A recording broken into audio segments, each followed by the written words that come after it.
Dr. Monaghan slammed EU leaders for taking Madrid's side following Catalonia's independence referendum. The pro-European SNP politician said Brussels should have condemned the Spanish government for its violent reaction to the vote.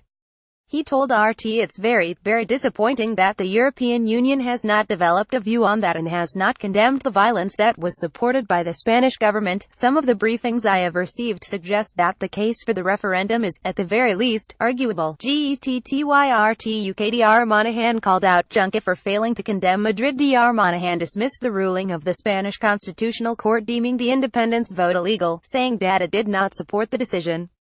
He added it certainly seems to have had international law on its side, and I think that, given that the Spanish government historically has incorporated international law into domestic law in Spain, the referendum held by the Catalan government is potentially legal. I think it's supported differently in the mainstream media, clearly, but I think there is some good evidence to suggest that the vote should have taken place, did take place, was subject to extreme action by the Spanish government. Earlier this week, Mr. Monaghan lashed EU Commissioner Jean-Claude Juncker and EU Council President Donald Tusk for the untenable positions they had adopted in regards to Catalonia.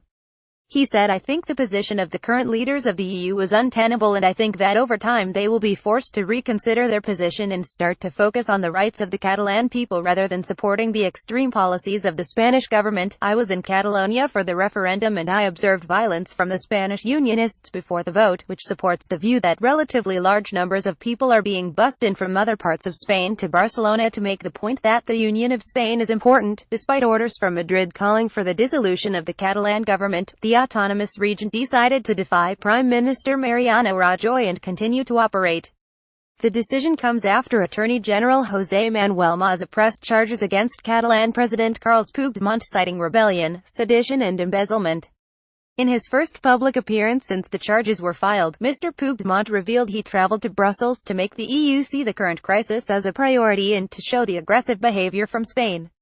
Defiant Puigdemont declares that Catalonia would not accept the triggering of Article 155 and return all powers to Madrid.